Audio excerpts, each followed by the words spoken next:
ನಮಸ್ಕಾರ ಸ್ನೇಹಿತರೆ, ನಾನು ಡಾಕ್ಟರ್ ಸಂದೀಪ್. ನಮ್ಮ ಚಾನಲಲ್ಲಿ ಆರೋಗ್ಯದ ಬಗ್ಗೆ, ರೋಗದ ಲಕ್ಷಣಗಳ ಬಗ್ಗೆ, ಮನೆಮದ್ದುಗಳ ಬಗ್ಗೆ, ಮಾನವನ ಸರ್ವಾಂಗೀಣ ಬೆಳವಣಿಗೆಗಳ ಬಗ್ಗೆ ನಾನು ವಿಡಿಯೋ ಮಾಡಿ ಹಾಕ್ತಾ ಇರ್ತೇನೆ ಸ್ನೇಹಿತರೆ. ಈ ವಿಷಯಗಳು ನಿಮಗೆ ಏನಾರು ಆಸಕ್ತಿ ಇತ್ತು ಅಂತೇಳಿ ನಮ್ಮ ಚಾನಲ್ ಲೈಕ್ ಮಾಡಿ, ಶೇರ್ ಮಾಡಿ, ಸಬ್ಸ್ಕ್ರೈಬ್ ಮಾಡಿ ಸ್ನೇಹಿತರೆ.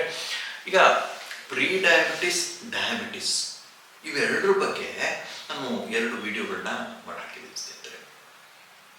ಸೊ ಡಯಾಬಿಟಿಸ್ಗೆ ಮೂಲ ಕಾರಣಗಳೇನು, ಆ ಕಾರಣಗಳು ಹೇಗೆ ನಮ್ಮ ಪೂರ್ತಿಯಾದ ಜೀವನದಲ್ಲಿ ಡಯಾಬಿಟಿಸ್ನೇ ಬರೆಸಲಿಕ್ಕೆ ಕಾರಣವಾಗುತ್ತೆ ಅನ್ನೋದ್ರ ಬಗ್ಗೆ ಆಯಿತು ಅಂತ ಹೇಳಿದ್ರೆ, ಇನ್ನು ಒಂದು ಪ್ರೀ ಡಯಾಬಿಟಿಸ್ ಅನ್ನೋ ಒಂದು ಗುಂಪು ಹೇಗೆ ಸೃಷ್ಟಿಯಾಗಿದೆ, ಯಾಕೆ ಸೃಷ್ಟಿಯಾಗಿದೆ, ಯಾಕೆ ಈ ಪ್ರೀ ಡಯಾಬಿಟಿಸ್ ಸರಿಯಾದ ತಿಳುವಳಿಕೆ ಜನರಲ್ಲಿ ಅಗತ್ಯ ಅನ್ನೋದ್ರ ಬಗ್ಗೆ ವಿಡಿಯೋ ಮಾಡಾಕಿದ್ದೀನಿ.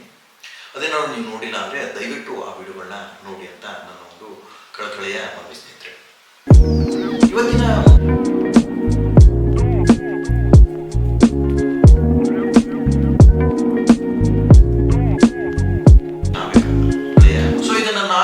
ಸರಿಪಡಿಸ್ಕೊಳ್ಬಹುದು. ಹೇಗೆ? ಸಮಾಧಾನದಿಂದ ಊಟ ಮಾಡಿ, ಸಮಾಧಾನದಿಂದ ನೀರು ಕುಡಿಯಿರಿ, ಸಮಾಧಾನದಿಂದ ನಿಮ್ಮ ನಿರ್ಣಯಗಳನ್ನ, ನಿಮ್ಮ ವಿಚಾರದ ಶಕ್ತಿಯನ್ನು ಉಪಯೋಗಿಸಿ ನಿಮ್ಮ ದಿನನಿತ್ಯದಲ್ಲಿ ನೀವು ತೆಗೆದುಕೊಳ್ಳುವಂತಹ ನಿರ್ಣಯಗಳು, ನಿರ್ಧಾರಗಳು ಮತ್ತು ನೀವು ಮಾಡ್ತಕ್ಕಂಥ ಕಾರ್ಯ ಚಟುವಟಿಕೆಗಳು ಬಹಳಷ್ಟು ಬ್ಯಾಲೆನ್ಸ್ಡ್ ಇತ್ತು ಅಂತ ಹೇಳಿದ್ರೆ ರೋಗಗ್ರಸ್ತ ಸ್ಥಿತಿಯಿಂದ ಪೂರ್ತಿಯಾಗಿ ಹೊರಬರಲಿಕ್ಕೆ ಸಾಧ್ಯವಿದೆ ಅಂತ ನಮಗೆ ತಿಳಿಸ್ತಾ ಇದ್ದೇನೆ. ಈ 3 ಮುಖ್ಯವಾದ ಸಂಗತಿಗಳು ನಮ್ಮ ದಿನಚರಿಯಲ್ಲಿ ಅಳವಡಿಸ್ಕೊಳ್ಳೇಬೇಕು ಅಂತ ನಮಗೆ ತಿಳಿಸ್ತಾ ಇದ್ದೇನೆ. ಸೊ ಹೀಗಾಗಿ ಸೈಂಟಿಫಿಕಲಿ ಇದು ರಿಸರ್ಚು ಆಗಿದೆ, ಆದರೆ ಯಾರು ಮಾತಾಡಲ್ಲ ಇದ್ರ ಬಗ್ಗೆ. ಯಾಕೆ ಅಂತ ಹೇಳಿದ್ರೆ ಡಯಾಬಿಟಿಸ್ ಪೇಷಂಟ್ಸ್ ಜಾಸ್ತಿ ಆದಷ್ಟು ಡಯಾಬಿಟಾಲಜಿಸ್ಟ್ಗೆ ಖುಷಿ, ಯಾಕಂದರೆ ಪೇಷಂಟ್ಸ್ ನಂಬರ್ ಜಾಸ್ತಿ ಆಗ್ಬಿಡ್ತು ಅಂತ.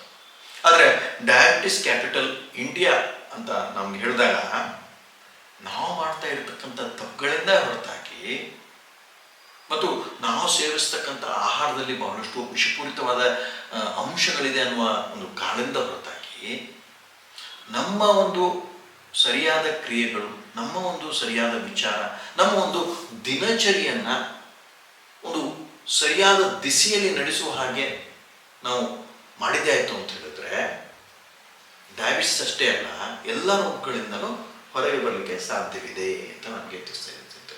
ಹಾಗಾದರೆ ಎಷ್ಟು ಸಮಯ ತೆಗೆದುಕೊಂಡು ಊಟ ಮಾಡಬೇಕು ಡಾಕ್ಟ್ರೇ ಅನ್ನೋ ಒಂದು ಪ್ರಶ್ನೆ ಬಂದೇ ಬರುತ್ತೆ. ಸೊ ಹೀಗಾಗಿ ಈಗ ಒಬ್ಬೊಬ್ಬರು 10 ರಿಂದ 15 ನಿಮಿಷ ತಗೊಳ್ತಾರೆ, 15 ರಿಂದ 20 ನಿಮಿಷ ತಗೊಳ್ತಾರೆ. ಸೊ ಈಗ ಎಲ್ಲದನ್ನೂ ನಾನು ನೋಡಿದ್ವಿ ಅಂತ ಹೇಳಿದ್ರೆ ಹೆಲ್ದಿ ಈಟಿಂಗ್ ಟೈಮ್ ಅದು ವ್ಯಕ್ತಿಯ ಮೇಲೆ ನಿರ್ಧರಿತವಾಗುತ್ತೆ, ಅವರ ಒಂದು ದೇಹದ ಗಾತ್ರದ ಮೇಲೆ, ಅವರ ಒಂದು ವಯಸ್ಸಿನ ಮೇಲೆ. ಹೀಗಾಗಿ ಎಲ್ಲದನ್ನ ಗಮನಿಸಿಟ್ಕೊಂಡು ಹೇಳಬೇಕು ಅಂತ ಹೇಳಿದ್ರೆ 12 ರಿಂದ 15 ನಿಮಿಷ ಇದು ಒಳ್ಳೆಯ ಒಂದು ಸಮಯ. ಆದರೆ 20 ನಿಮಿಷ ತನಕ ಹೋದ್ರೂ ತೊಂದರೆ ಇಲ್ಲ. ಯಾಕೆ ಅಂತ ಹೇಳಿದ್ರೆ ನೀವು ಊಟ ಮಾಡುವಾಗ ಚಿಕ್ಕ ಚಿಕ್ಕ ಒಂದು ತುತ್ತುಗಳನ್ನ ತೆಗೆದುಕೊಂಡು ಊಟ ಮಾಡ್ತಾ ಇದ್ದೀರಿ ಅಂತ ಹೇಳಿದ್ರೆ ನಿಮಗೆ ಬಹಳಷ್ಟು ಖುಷಿಯಾಗುತ್ತೆ. ಆ ಆಹಾರವನ್ನು ಪೂರ್ತಿಯಾಗಿ ನಿಮ್ಮ ದೇಹದೊಳಗೆ ಹೋಗುವ ಒಂದು ಅನುಭವವನ್ನು ಮಾಡಬಹುದು. ಸ್ವೀಟ್ ಬಗ್ಗೆ ಅಥವಾ ಹುಳಿಯ ಬಗ್ಗೆ ನಿಮ್ಗೆ ಯಾವ ಒಂದು ಆಹಾರ ಇಷ್ಟವಾಗಿದೆ ಆ ಆಹಾರವನ್ನು ತಿನ್ಬಹುದು. ಮತ್ತು ಅದರ ಒಂದು ಖುಷಿ ನಿಮಗಿತ್ತು ಅಂತ ಹೇಳಿದ್ರೆ ದೇಹ ಮನಸ್ಸಿನ ಮೇಲೆ ಅದೇ ಖುಷಿಯ ಒಂದು ಪರಿಣಾಮವಾಗುತ್ತೆ. ಟ್ರಿಲಿಯನ್ಸ್ ಆಫ್ ಸೆಲ್ಸ್ಗೆ ಆ ಒಂದು ಮೆಸೇಜ್ ಹೋಗುತ್ತೆ. ಸೊ ಹೀಗಾಗಿ ನೀವು ಆರೋಗ್ಯಯುತವಾಗಿರಲಿಕ್ಕೆ ಸಾಧ್ಯವಿದೆ. ಸೊ ಹೀಗಾಗಿ 15 ರಿಂದ 25 ನಿಮಿಷದವರೆಗೆ ಈ ಒಂದು ಸಮಯವನ್ನು ಇಟ್ಕೊಳ್ಬಹುದು ಅಂತ ನನಗೆ ತಿಳಿಸ್ತಾ ಇದ್ದೀನಿ. ಮಿನಿಮಮ್ 15 ರಿಂದ 20 ನಿಮಿಷದ ಒಳಗೆ ನಿಂದು ಊಟ ಮುಗಿದು ಬಿಡಬೇಕು. ಅದಕ್ಕಿಂತ ಕಡಿಮೆ ಆಗ್ತಾ ಇತ್ತು ಅಂತ ಹೇಳಿದ್ರೆ ಈ ಒಂದು ಬ್ರಾಕೆಟಲ್ಲಿ ತಂದರೆ ಬಹಳಷ್ಟು ಒಳ್ಳೆಯದು ಅಂತ ನನಗೆ ತಿಳಿಸ್ತಾ ಇದ್ದೀನಿ. ಯಾಕೆಂತ ಹೇಳಿದ್ರೆ ಈ ಒಂದು ಕ್ರಿಯೆ ನಮ್ಮ ದೇಹದ ಒಂದು ಪ್ರತಿಕ್ರಿಯೆಯನ್ನ ಅವಲಂಬಿಸಿದೆ ಅಂತ ನಮಗೆ ತಿಳಿಸ್ತಾ ಇದ್ದೀನಿ. ನೀರನ್ನ ಸೇವಿಸುವುದು ಬಹಳ ಮುಖ್ಯವಾಗುತ್ತೆ. ಈಗ ಆಹಾರದ ಬಗ್ಗೆ ಆಯಿತು, ನೀರನ್ನ ಸೇವಿಸುವುದು ಬಹಳಷ್ಟು ಮುಖ್ಯವಾಗುತ್ತೆ. ಯಾಕೆ ಅಂತ ಹೇಳಿದ್ರೆ ಎಲ್ಲರೂ ಎದ್ದು ನಿಂತ್ಕೊಂಡು ಕಟ್ಟ ಕಟ್ಟ ಕಟ್ಟ ಕಟ್ಟ ನೀರು ಕುಡಿದ್ಬಿಡ್ತಾರೆ. ಸೊ ಇದು ನಮ್ಮ ಟ್ರಿಲಿಯನ್ಸ್ ಆಫ್ ಸೆಲ್ಸ್ಗೆ ಏನು ಮೆಸೇಜ್ ಕೊಡುತ್ತೆ ಅಂತ ಹೇಳಿದ್ರೆ ನಾವು ಬಹಳಷ್ಟು ಒತ್ತಡದಲ್ಲಿದ್ದೀವಿ, ಬಹಳಷ್ಟು ಬೇಗನೆ ನೀರು ಕುಡ್ಕೊಂಡು ಹೋಗ್ತಾ ಇದ್ದೀವಿ.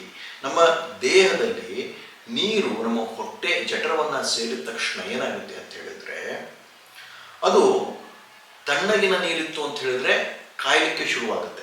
ಅದು ರೂಮ್ ಟೆಂಪರೇಚರ್ ಇತ್ತು ಅಂತ ಹೇಳಿದ್ರೆ ಅದು ನಮ್ಮ ಜೀವ ಕಣಗಳಂತ ತನ್ನ ತನ್ನ ಒಂದು ಸಂಚಾರವನ್ನು ಶುರು ಮಾಡುತ್ತೆ. ಸೊ ಹೀಗಾಗಿ ನಾವು ಎಷ್ಟು ಸಮಾಧಾನದಿಂದ ಮೆಲ್ಲನೆ ಗುಟುಕಾಗಿ ಕುಳಿತುಕೊಂಡು ನೀರನ್ನು ಕುಡಿದಿದ್ದೇ ಆಯಿತು ಅಂತ ಹೇಳಿದ್ರೆ ಬಹಳಷ್ಟು ಒಳ್ಳೆಯದು. ಸೊ ಆಹಾರ ಸೇವಿಸೋದು ಬಹಳ ಸಮಾಧಾನವಾಗಿರಬೇಕು, ನೀರನ್ನು ಕುಡಿಯೋದು ಬಹಳ ಸಮಾಧಾನವಾಗಿರಬೇಕು. ನಾವು ಮಾಡುವಂತಹ ಕ್ರಿಯೆಗಳು, ನೀವೇನೋ ಕೆಲಸ ಮಾಡ್ತಾ ಇದ್ದೀರಾ, ಯಾವುದೋ ಒಂದು ಉದ್ಯೋಗ ಇದೆ ನಿಮ್ಮದು, ಆ ಉದ್ಯೋಗದಲ್ಲಿ ನಿಮ್ಮ ಒಂದು ಕಾರ್ಯಚಟುವಟಿಕೆ ಮತ್ತು ಅದರಲ್ಲಿ ನಿಮ್ಮ ಮನಸ್ಥಿತಿ ಹೇಗೆ ಕೆಲಸ ಮಾಡ್ತಾ ಇದೆ ಅಂತ ಹೇಳಿದರೆ ಬೇಗ ಮಾಡಿ ಮುಗಿಸುವುದು ಅಥವಾ ಒತ್ತಡಗಳನ್ನು ಇಟ್ಕೊಂಡು ಟಾರ್ಗೆಟ್ಗಳನ್ನು ಮುಗಿಸುವುದು. ಸೊ ಅದು ಮಾಡಬಾರ್ದು ಅಂತಲ್ಲ, ಮಾಡಿ, ಆದರೆ ಸಮಾಧಾನವಾಗಿ ನಿಮ್ಮ ಒಂದು ಪ್ರತಿಯೊಂದು ಕ್ರಿಯೆ ಪ್ರತಿಕ್ರಿಯೆ ಗಮನವಿರಬೇಕು ಅಂತ ನನ್ನ ಒಂದು ಅನಿಸಿಕೆ ಸ್ನೇಹಿತರೆ. ನೀವು ಏನನ್ನ ಮಾಡ್ತಾ ಇದ್ದೀರಿ ಅನ್ನುವುದರ ಬಗ್ಗಿನ ಗಮನ ಇತ್ತು ಅಂತ ಹೇಳಿದ್ರೆ ಬಹಳಷ್ಟು ಒಳ್ಳೆಯದು. Eating with awareness, drinking with awareness, ಆಮೇಲೆ ಯಾವುದೇ ಒಂದು ಕಾರ್ಯ ಮಾಡ್ತಾ ಇರಬೇಕಾದ್ರೆ ಅದರ ಒಂದು ಪೂರ್ತಿಯಾದ ಗಮನ ಇತ್ತು ಅಂತ ಹೇಳಿದ್ರೆ, ಈ ಗಮನ ಏನು ಮಾಡುತ್ತೆ ಅಂತ ಹೇಳಿದ್ರೆ ನಿಮ್ಮ ಚಟುವಟಿಕೆಗಳನ್ನು ಪೂರ್ತಿಯಾದ ನ್ಯಾಚುರಲ್ ಆಕ್ಷನ್ಸ್ ಅಂತ ಹೇಳಿದ್ರೆ ಪ್ರಕೃತಿ ದತ್ತವಾದ ಒಂದು ಕಾರ್ಯಚಟುವಟಿಕೆ ನಿಮ್ಮ ದೇಹ ಮನಸ್ಸಿನಲ್ಲಿ ಬರಲಿಕ್ಕೆ ಶುರುವಾಗುತ್ತೆ ಅಂತ ನಮಗೆ ತಿಳಿಸ್ತಾ ಇರುತ್ತೆ. ಸೊ ಹೀಗಾಗಿ ಅವೇರ್ನೆಸ್, ನೀವು ಏನನ್ನ ಮಾಡುತ್ತಿದ್ದೀರಿ ಅನ್ನುವ ಒಂದು ಗಮನ, ಅವೇರ್ನೆಸ್ ಅಂತ ಹೇಳ್ತೀವಿ ನಾವು. ಅದು ಇತ್ತು ಅಂತ ಹೇಳಿದ್ರೆ ನಿಮ್ಮ ಒಂದು ಚಟುವಟಿಕೆಗಳು ಬಹಳಷ್ಟು ಉತ್ಕೃಷ್ಟವಾಗುತ್ತೆ, ಅದರ ಒಂದು ಪ್ರತಿಕ್ರಿಯೆಗಳು ಬಹಳಷ್ಟು ಉತ್ಕೃಷ್ಟವಾಗುತ್ತೆ, ಅದರಿಂದ ಬರ್ತಕ್ಕಂಥ ಫಲಗಳು ಬಹಳಷ್ಟು ಉತ್ಕೃಷ್ಟವಾಗುತ್ತೆ. ಅದರ ಒಟ್ಟಿಗೆ ನೀವು ಆರೋಗ್ಯದ ದಿಸೆಯಲ್ಲಿ ನಡೀಲಿಕ್ಕೆ ಶುರು ಮಾಡ್ತೀರಿ ಅಂತ ನನಗೆ ತಿಳಿಸ್ತಾ ಇರುತ್ತೆ. ಸೊ ಹೀಗಾಗಿ ಸ್ಲೋ ಈಟಿಂಗ್ ಅಂತ ಹೇಳಿದ್ರೆ ಮೆಲ್ಲನೆ ಆಹಾರವನ್ನು ಸೇವಿಸುವುದು, ಸ್ಲೋ ಡ್ರಿಂಕಿಂಗ್ ಮೆಲ್ಲನೆ ಪಾನೀಯಗಳನ್ನು ನೀರನ್ನು ತೆಗೆದುಕೊಳ್ಳುವುದು, slow thought process and actions ಅಂದರೆ ನಮ್ಮ ವಿಚಾರಗಳನ್ನು ಸರಿಯಾಗಿ ಗಮನಿಸಿ ನಾವು ಏನನ್ನ ಮಾಡ್ತಿದ್ದೀವಿ ಮುಂದಕ್ಕೆ ಅನ್ನೋದರ ಬಗ್ಗೆ ನಿರ್ಣಯಗಳನ್ನು ಜವಾಬ್ದಾರಿಯಿಂದ ಮತ್ತು ಪೂರ್ತಿಯಾದ ಒಂದು ಅವಲೋಕನದಿಂದ ಗಮನ ಬಿಟ್ಟು ಮಾಡಿದಾಗ ನಮ್ಮ ಒಂದು ಕ್ರಿಯೆ ಪ್ರತಿಕ್ರಿಯೆ ಬಹಳಷ್ಟು ಆರೋಗ್ಯಕರವಾಗಿರುತ್ತೆ. ಮತ್ತು ನಾವು ಮಾಡತಕ್ಕಂಥ ಎಲ್ಲ ಚಟುವಟಿಕೆಗಳಲ್ಲಿ ನಮ್ಮ ಪೂರ್ತಿಯಾದ ಗಮನ ಇದ್ದಿದ್ದೇ ಆಯಿತು ಅಂತ ಹೇಳಿದ್ರೆ ನಮ್ಮ ಒಂದು ಜೀವನ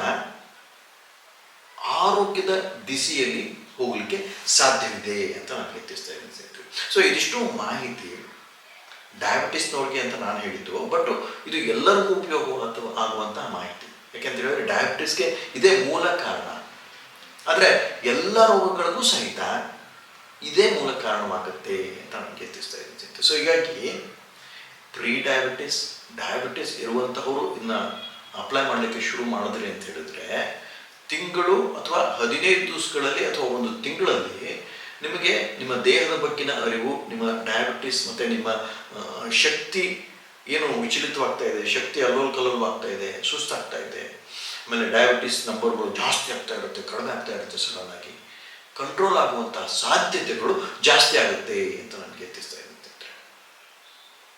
ಸೊ ಇದಿಷ್ಟು ಮಾಹಿತಿ ಬಹಳ ಸೂಕ್ಷ್ಮವಾಗಿ ಗಮನಿಸಿ ನಾನು ಮಾಡತಕ್ಕಂಥ ಈ ಒಂದು ವಿಡಿಯೋ. ಸೊ ಈ ವಿಡಿಯೋ ನಿಮಗೆ ಏನಾದ್ರು ಲೈಕ್ ಆಯಿತು ಅಂತ ಹೇಳಿದ್ರೆ ನಮ್ಮ ಚಾನಲ್ ಲೈಕ್ ಮಾಡಿ, ಶೇರ್ ಮಾಡಿ, ಸಬ್ಸ್ಕ್ರೈಬ್ ಮಾಡಿ. ಮತ್ತು ಯಾವುದೇ ಒಂದು ಮಾಹಿತಿ ಬೇಕು ಅಂತ ಹೇಳಿದ್ರೆ ಕಾಮೆಂಟ್ ಸೆಕ್ಷನ್ನಲ್ಲಿ ನಿಮ್ಮ ಪ್ರಶ್ನೆಗಳನ್ನು ಹಾಕಿದರೆ ಅದ್ರ ಬಗ್ಗಿನ ವಿಡಿಯೋಗಳನ್ನ ಮಾಡಲಿಕ್ಕೆ ಪ್ರಯತ್ನ ಮಾಡ್ತೀನಿ ಅಂತ ಹೇಳ್ತಾ ಈ ಒಂದು ವಿಡಿಯೋನ ಎಲ್ಲರಿಗೂ ಶೇರ್ ಮಾಡಿ, ಸಬ್ಸ್ಕ್ರೈಬ್ ಮಾಡಿ ಅಂತ ಹೇಳ್ತಾ ಈ ಮಾತುಗಳನ್ನ ಮುಗಿಸ್ತೀನಿ ಸ್ನೇಹಿತರೆ. ನಮಸ್ಕಾರ, ಧನ್ಯವಾದಗಳು.